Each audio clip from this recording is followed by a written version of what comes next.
Salve, seja bem-vindo. Nós estamos falando diretamente daqui do coração do poder, o Planalto Central do país. São os estúdios da Jovem Pan, aqui em Brasília. Pois é, e vamos falar de política, de como anda a tendência, os bastidores e sobre o que decide a sua vida. A política faz a sua casa, a escola de seu filho e assim por diante, o nosso futuro.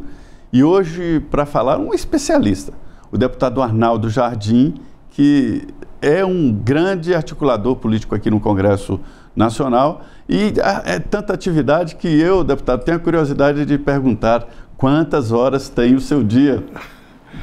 Eu estava sorrindo quando o Zé perguntava para todos os amigos ouvintes, muito obrigado a oportunidade de falar com vocês, telespectadores, amigos da Jovem Pan, porque o Zé é um exemplo de multiplicidade.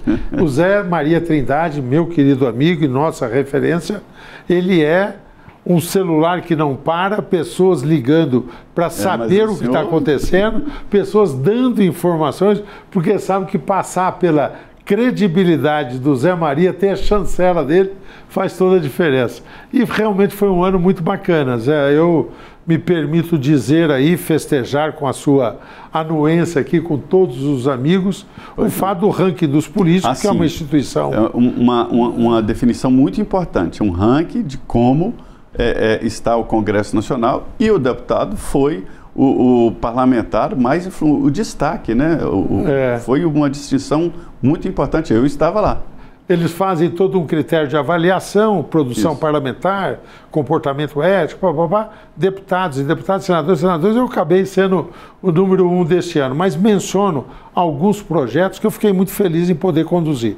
Debêntures de infraestrutura, para mencioná-lo, o fato de nós termos votado o novo marco regulatório da produção de hidrogênio, isso é muito importante para o país, e termos definido, fui relator também do combustível do futuro.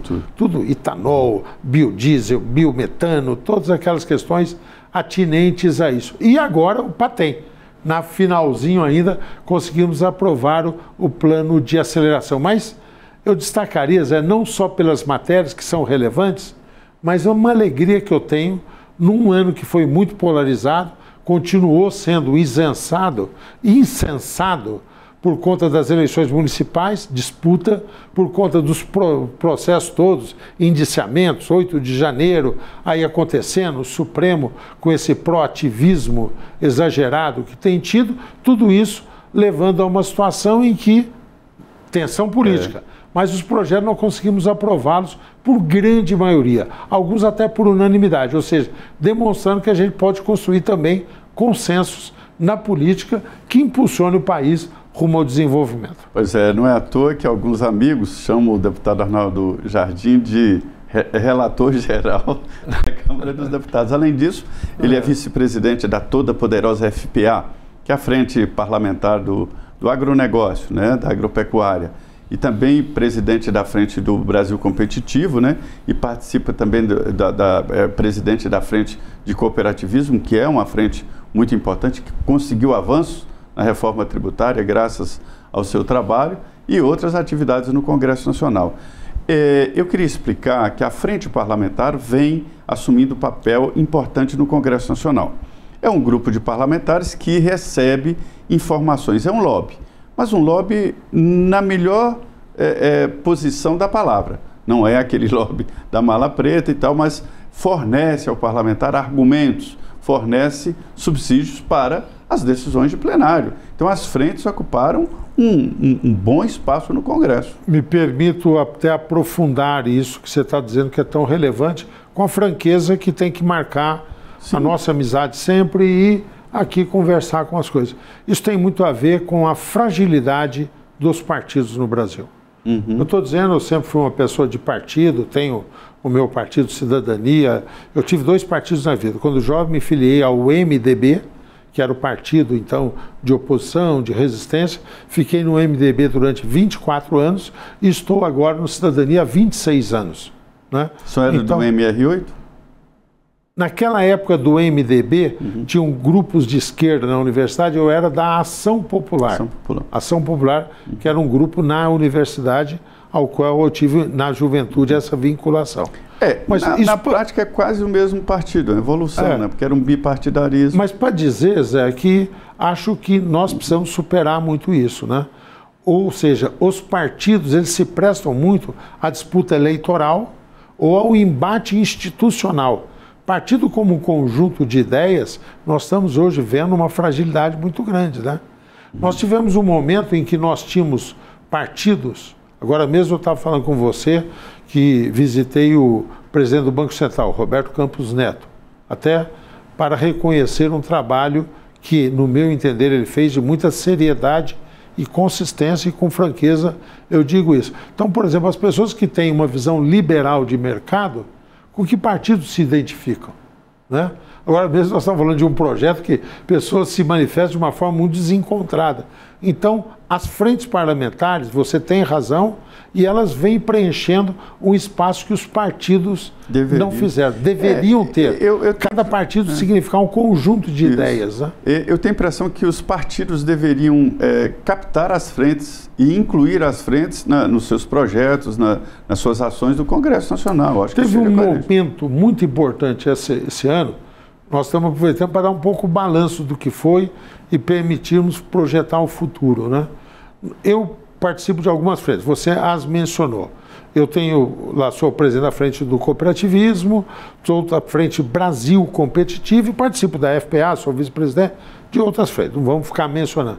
Teve um momento em que nós tivemos uma grande iniciativa. Eu gostei dela e eu pretendo trabalhar para que ela se mantenha o ano que vem.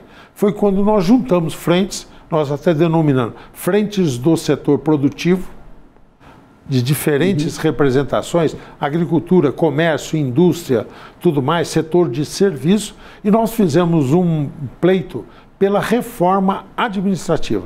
As últimas grandes reformas que nós tivemos no país, acho que evidenciaram um protagonismo do legislativo. Nessa questão, tem o executivo, tem o legislativo, e ficam meio se empurrando para ver responsabilidades e papel de cada um. Vamos fazer uma recuperação breve. Reforma trabalhista, ao momento do governo Temer, mas com um grande ativismo do legislativo.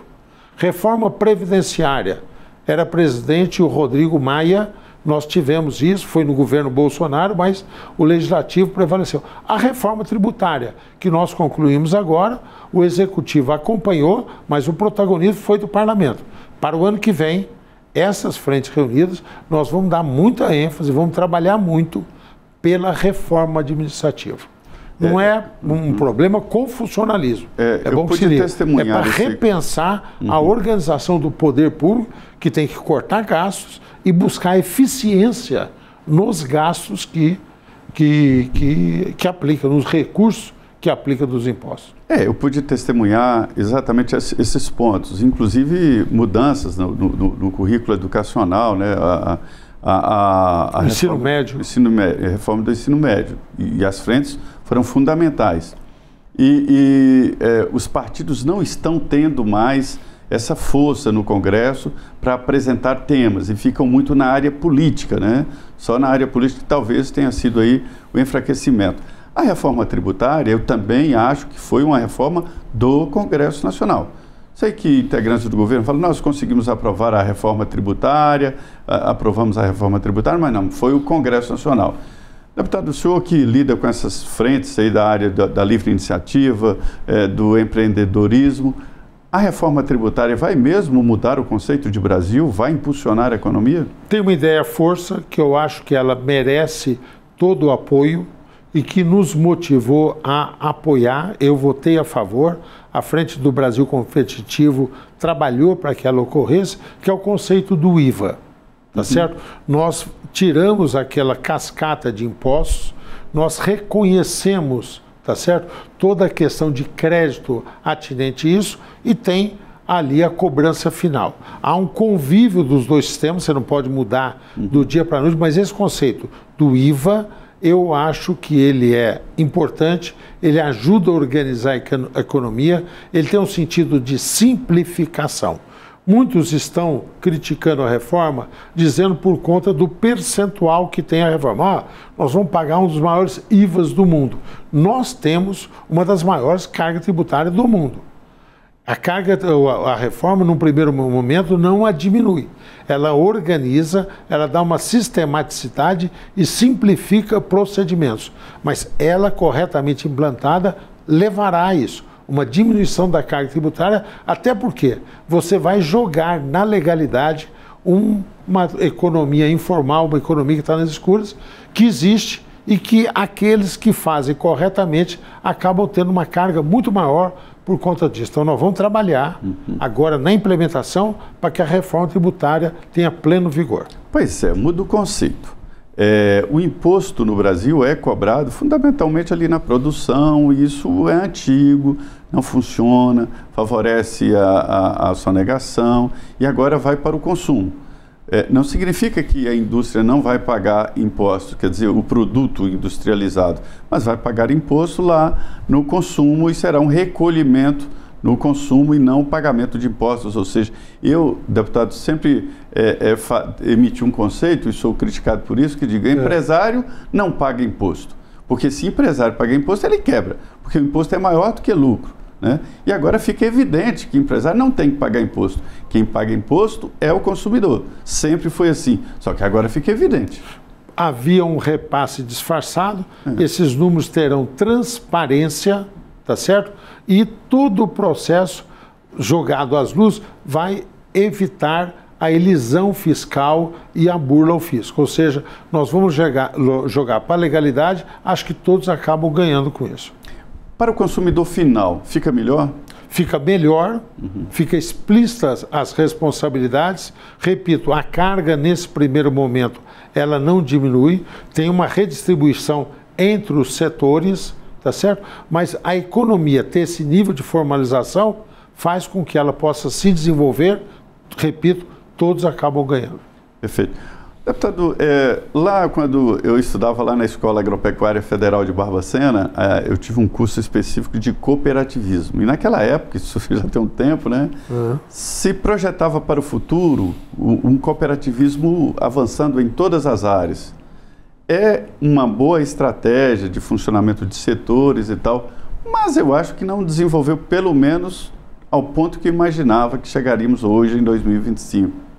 Contar uma coisa para você, talvez em primeira mão, são poucos os órgãos de comunicação, os espaços informativos que determinaram isso, mas 2025, definido pela ONU, resolução da ONU, será o Ano Internacional do Cooperativismo.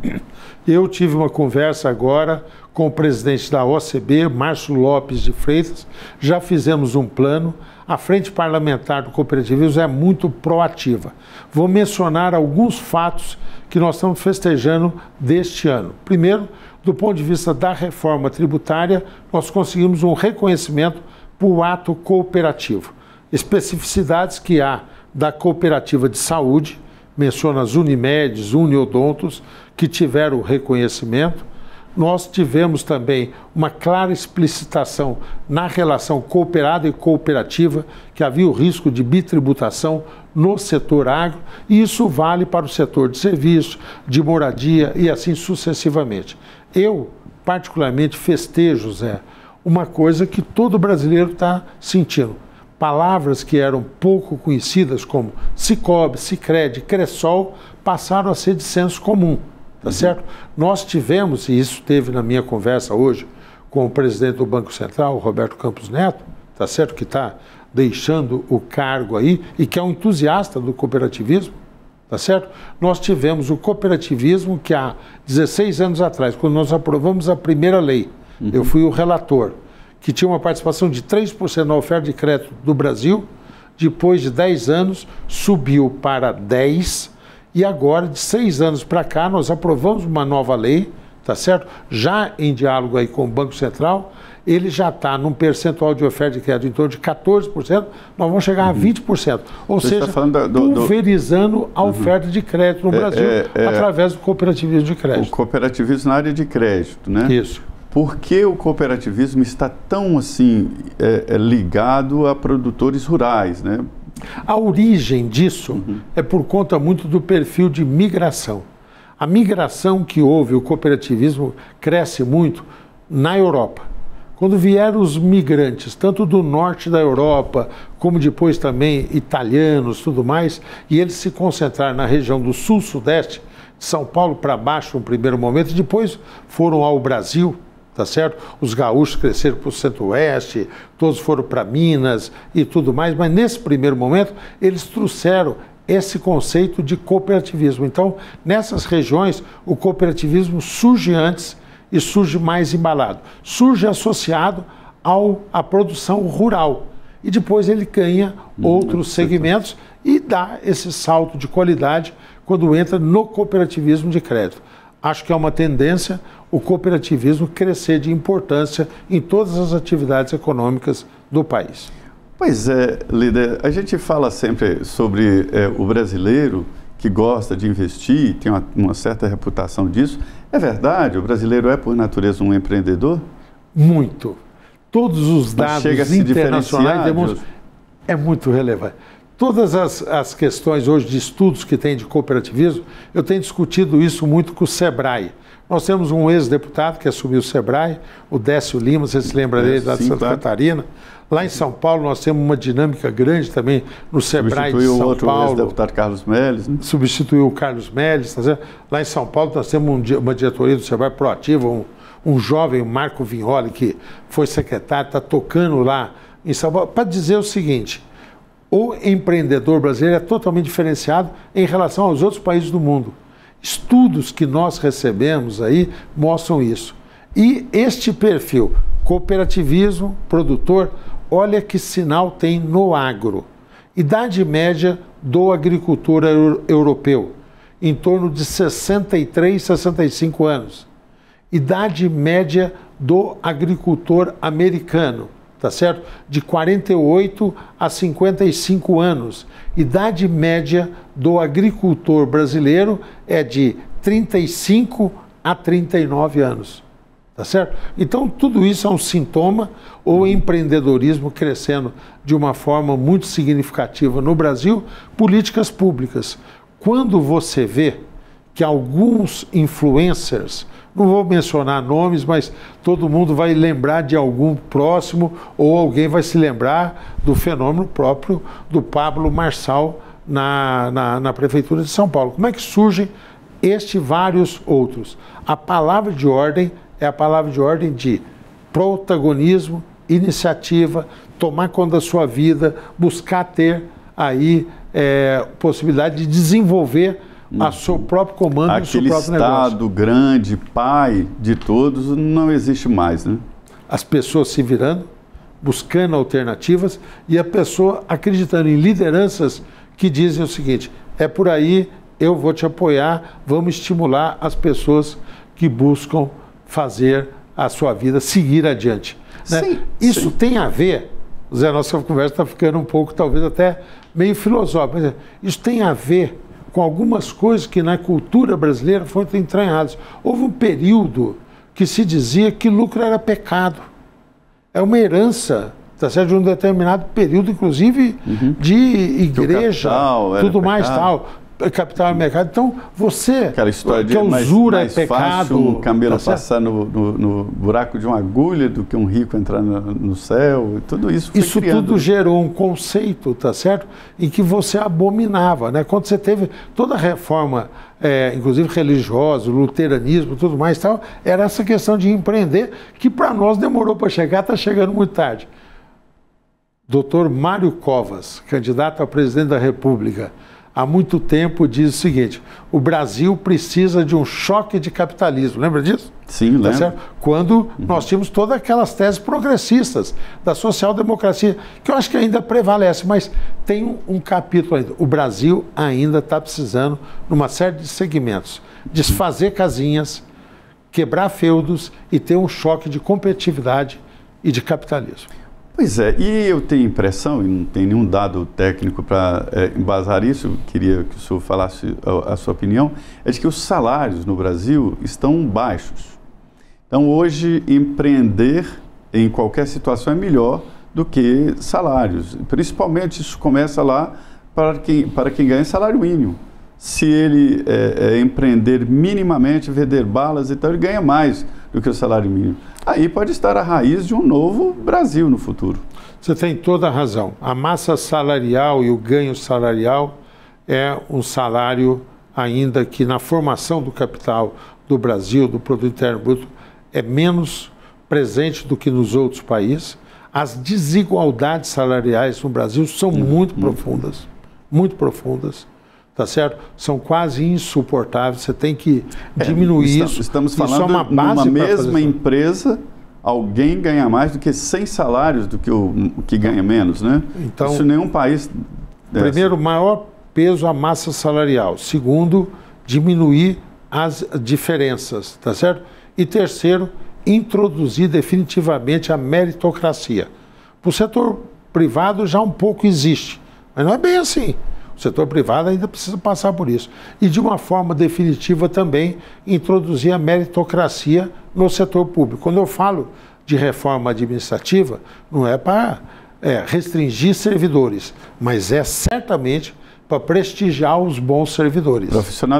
Profissionalizar e premiar, tá certo? Aqueles que têm bom desempenho na sua função, que é servir ao público. É lógico que você tem performance na área da saúde, de um profissional que atende tantas pessoas e outros que atende outros. O critério não é só número, é qualidade também, mas é lógico que alguém que mata o tempo, tá certo? E atende um número limitado, é distinto de alguém que atende e que precisa ter o seu trabalho reconhecido. Um professor cuja sala de aula, ao final do ano, no processo de identificação, no IDEB, tem uma performance distinta, deve ser reconhecido em função de outro que a performance seja baixa. Perfeito. Então, isso tudo acho que vão levando a gente a ter um clima de mais eficiência. Tratar da reforma administrativa é tratar da eficiência no setor público, certamente. O deputado, muito se discute a segurança pública no país. Se transformou no tema principal nessas disputas municipais. Mas, recentemente, eu ouvi até na Câmara dos Deputados um raciocínio seguinte, de que o crime organizado está infiltrando em vários setores, inclusive na política, mas perigosamente na iniciativa privada. E os, vamos dizer, criminosos legalmente estabelecidos, eles são danosos, eles são predadores. E interferem até na competitividade, em alguns setores como postos de combustíveis e tal. Está mesmo chegando a esse ponto? Está chegando a esse ponto e talvez tenha passado desse ponto, Zé. A situação é grave, nós temos que ter franqueza em analisar isso. Eu fiquei muito surpreendido e revelo frustrado. Como funciona? Eles chegam nos concorrentes e dizem, olha... Nós tivemos um mutirão, eu vou chegar na tua pergunta aí, nós tivemos um mutirão na Câmara, nós tivemos 3 dias que nós aprovamos ao total, talvez eu erre 17 projetos. Nós tanto instituímos um cadastro geral de acompanhamento das facções criminosas, tá certo? Não havia. Você tinha um grau de informação do governo federal, dos governos estaduais, o próprio município, de alguma forma, tinha informações nesse aspecto da economia, identificando algumas atividades. Você constituiu um cadastro, nós aumentamos penas, nós restringimos uma série de questões, ou seja, nós estabelecemos um belo pacote de combate ao crime organizado e à marginalidade. A repercussão na imprensa foi só em torno da polêmica da castração química do pedófilo. As matérias dos jornais, 90%, versaram em torno disso. E todo o acervo que nós tratamos lá foi, desculpe, estou fazendo uma reclamação a todos, assim, foi solenemente ignorado pela maioria dos órgãos de comunicação. E a situação é muito grave. Nós temos regiões das grandes metrópoles do Brasil, tá certo? Que são controladas pelo crime organizado, em que a presença do poder público é muito restrita.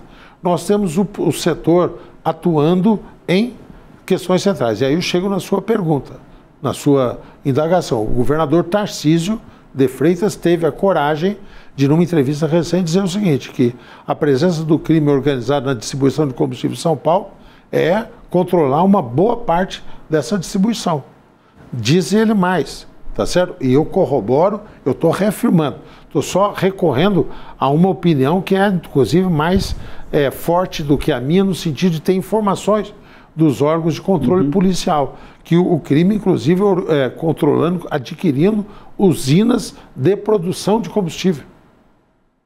Tá certo? Então, acho que seria necessário, nós temos quase como se fosse um pacto nacional para enfrentar essa situação. Senão, nós podemos caminhar para ter, tá certo, um Estado com uma série de influência meio definitiva do crime organizado.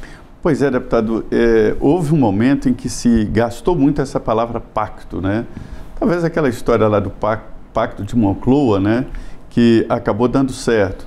E já se fala na possibilidade de um pacto assim entre poderes para dar um freio aí nessa instabilidade da economia. Seria o momento?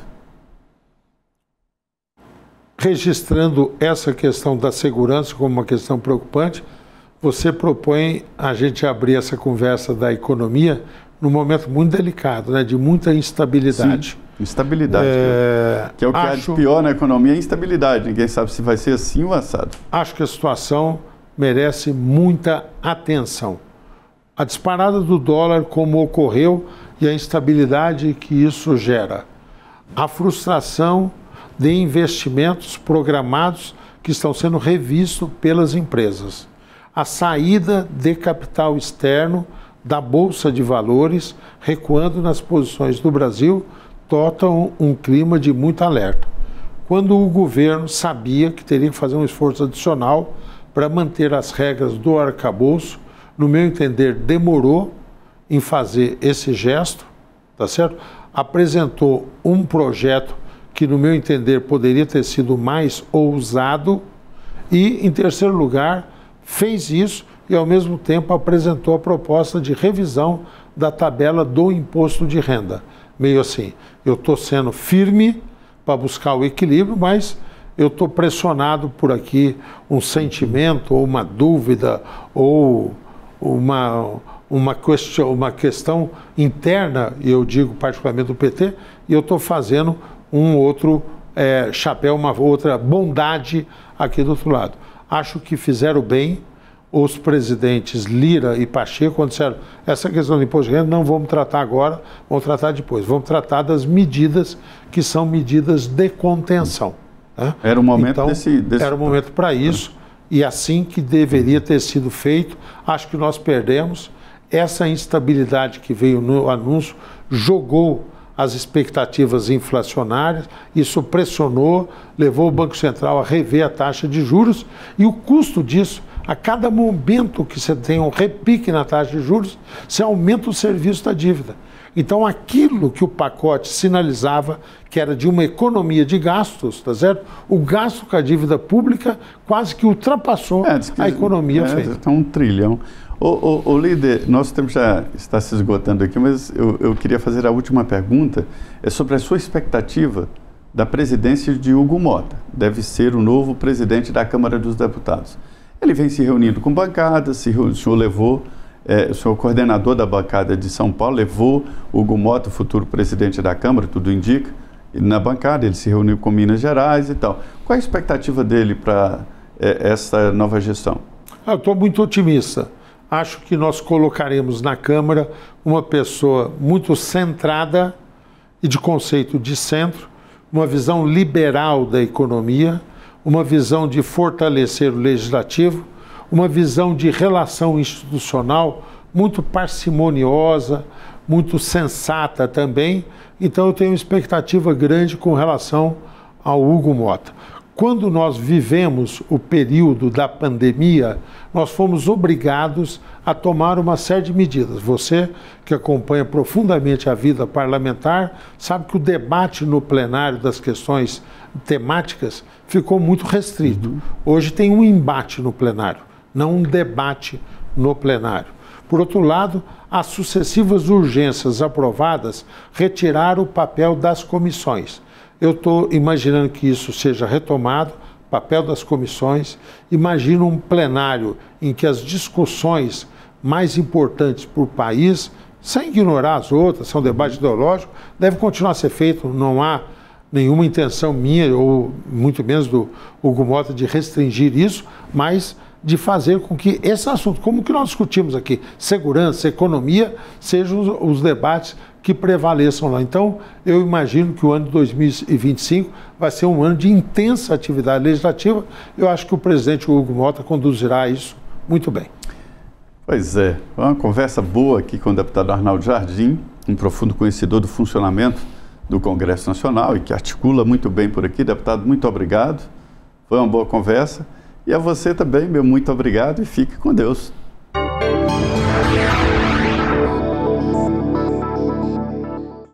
A opinião dos nossos comentaristas não reflete necessariamente a opinião do Grupo Jovem Pan de Comunicação.